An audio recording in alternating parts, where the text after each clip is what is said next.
لا نفرق بين أحد من رسله وقالوا سمعنا وأطعنا غفرانك ربنا وإليك المصير. لا يكلف الله نفسا إلا وسعها لها ما كسبت وعليها ما اكتسبت. ربنا لا تؤاخذنا إن نسينا أو أخطأنا ربنا ولا تحمل علينا إصرا كما حملته على الذين من قبلنا ربنا ولا تحملنا ما لا طاقة لنا به واعف عنا واغفر لنا وارحمنا أنت مولانا فانصرنا على القوم الكافرين. آمنت بالله صدق الله مولانا العظيم. أيها الإخوة الكرام، نطلب منكم الوقوف قراءة الفاتحة ترحما على جدة خولة بولنفرد الفاعلة في اللجنة الاجتماعية والمستخدمة بصيدلية القصراني بأكادير. بسم الله الرحمن الرحيم. الحمد لله رب العالمين الرحمن الرحيم مالك يوم الدين. إياك نعبد وإياك نستعين. اهدنا الصراط المستقيم صراط الذين أنعمت عليهم غير المغضوب عليهم ولا الضالين. آمين. وإنا لله وإنا إليه راجعون. ونرحب بكم بانطلاق الموسم الجديد الثقافي الجديد والتكويني العلمي لجمعية التضامن، والذي نفتتحه بهذه المائدة المستديرة. Samedi, on a tous à faire, mais ça n'empêche de rafraîchir nos mémoires et de savoir beaucoup plus de choses. Donc, merci beaucoup, Dr Karbash et son épouse. À vous la parole. Merci.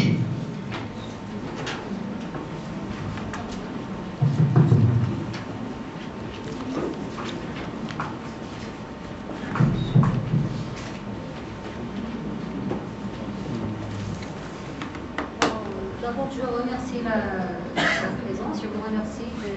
Nous sommes toujours à votre disposition en cas de nécessité. Aujourd'hui, nous allons traiter ensemble la grippe. C'est la saison pour la grippe. C'est aussi la saison aussi des vaccins contre la grippe. Donc, le sujet, c'est vraiment c'est le sujet de la période.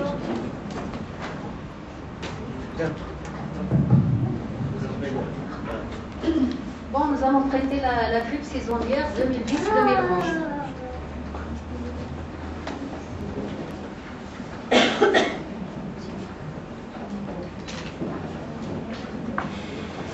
Bon, la grippe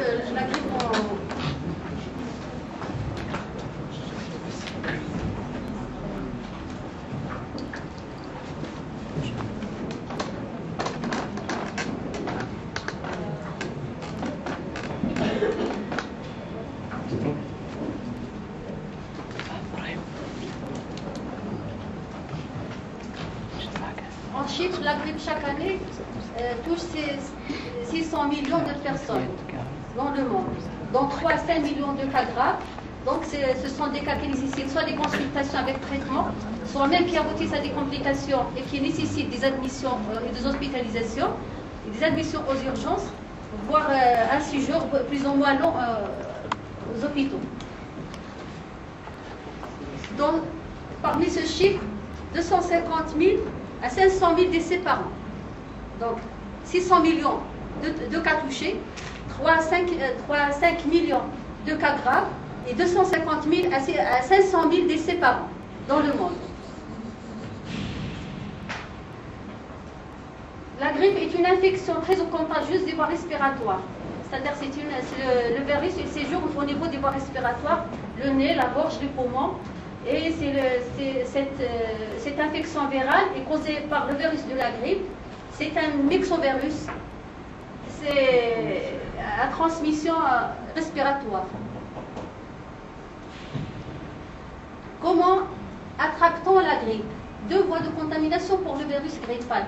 La respiration et les mains en général. C'est-à-dire la respiration, c'est-à-dire en respirant à proximité d'un malade, soit aussi au cours, donc d'ailleurs on voit qu'un malade qui tousse ou là qui éternue, il peut mettre les virus qui traversent les voies respiratoires de l'autre personne qui l'aspire. Et il arrive au niveau du poumon. Donc un malade qui tousse ou qui éternue, ou même au cours de la parole, quand on parle face à face à un malade qui porte le virus de la grippe, on peut aussi attraper le virus. Donc c'est surtout, on insiste sur l'éternuement et la toux, mais aussi la parole peut être un moyen de transmission de la grippe. On a dit que le voie respiratoire, maintenant c'est le contact.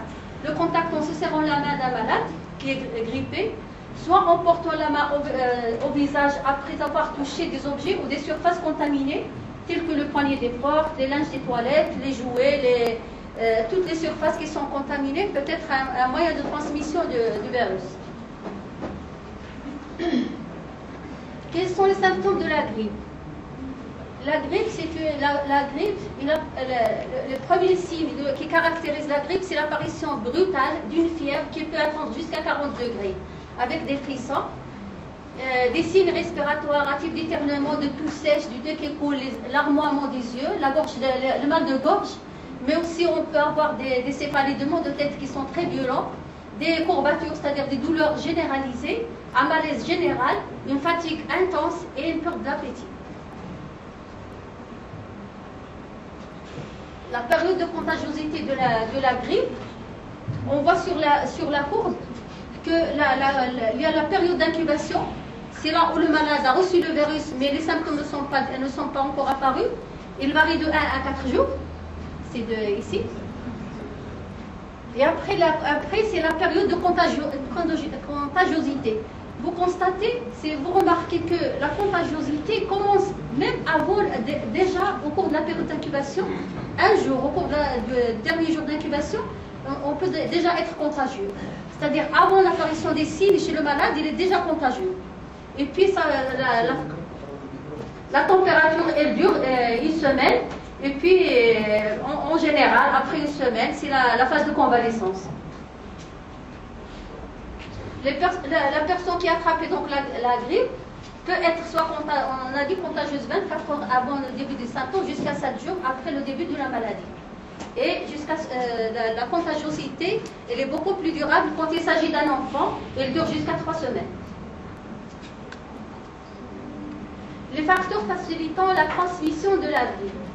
On a le froid, l'humidité, et d'ailleurs c'est la période hivernale entre l'automne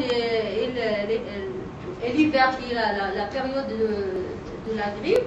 Les lieux confinés et très fréquentés, c'est-à-dire les lieux de travail, les écoles, les commerces, les personnes nombreuses vivant sous le même toit, les transports en commun dans les bus de transport, le transport scolaire, mais aussi les écoles, mais aussi le virus n'a pas de frontières. Il traverse, c'est-à-dire le transport international, c'est-à-dire le virus il traverse les frontières. Les facteurs aussi facilitants, parmi les facteurs facilitants aussi, il y a le non-respect des gestes simples de prévention, comme mettre la main devant la bouche pour tousser ou éternuer, utiliser des mouchoirs jetables et non des mouchoirs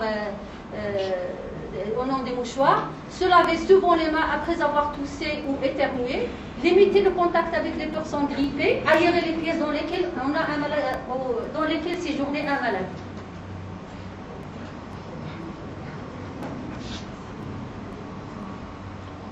Comment on traite la grippe?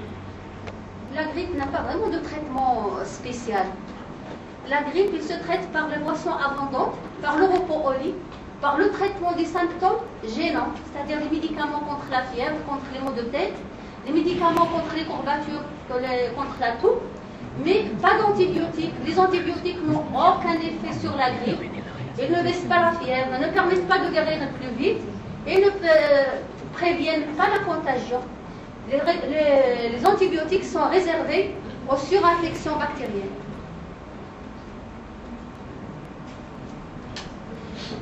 Alors, pourquoi devrais-je me faire vacciner? Donc, j'ai dit comme traitement, il y a les antibiotiques n'ont pas d'effet. On peut utiliser les antiviraux, mais ils sont réservés à des cas vraiment graves au cours des pandémies et des épidémies. Les antiviraux ne se donnent pas dans les cas simples, chez les malades, dans les traitements, même dans les cas sporadiques, dans les cas de grippe qui sont renfermés, on ne donne pas d'antiviraux. Ils sont réservés aux pandémies et aux épidémies. Les antiviraux, le Tamiflu, ce qu'on a connu l'an dernier au cours de la grippe H1N1, il y avait le Tamiflu qui a été prescrit, mais c'était parce que c'était l'épidémie. C'est pour ça qu'on a prescrit des antiviraux. Mais les antiviraux ne sont pas recommandés quand il s'agit de cas de grippe. Donc pourquoi devrais-je me faire vacciner?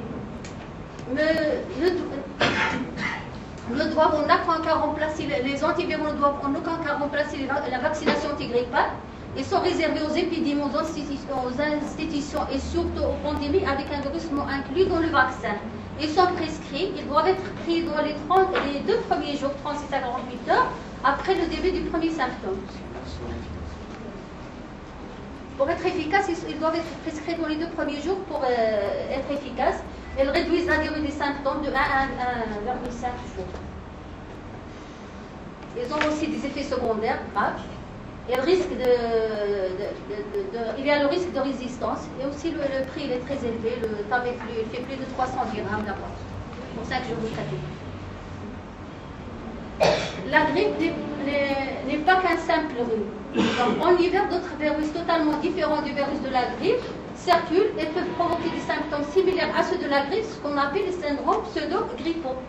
Donc l'association de fièvre, apparition soudaine de toux et d'une grande fatigue physique et musculaire en période d'épidémie sont souvent synonymes de grippe authentique. Donc, le diagnostic de certitude se fait sur des prélèvements effectués par grattage du nez, de la gorge des patients et les réservant au réseau de surveillance de la grippe. Il y a des réseaux de surveillance de la grippe, ce sont les médecins sentinelles qui sont désignés au niveau de chaque ville et qui font des prélèvements chez des malades au cours des consultations et les transmettent au centre de référence nationaux, l'Institut Pasteur, l'Institut d'hygiène, et à travers les centres nationaux, les prélèvements sont transmis aux centres de référence internationaux, et c'est à partir de ces virus qui sont prélevés chez différents malades au niveau des différents coins du monde qu'on fabrique le vaccin de la saison. La différence entre le rhume et le grippe, il faut différencier entre les deux. Le rhume et le grippe, c'est une différence. Il faut...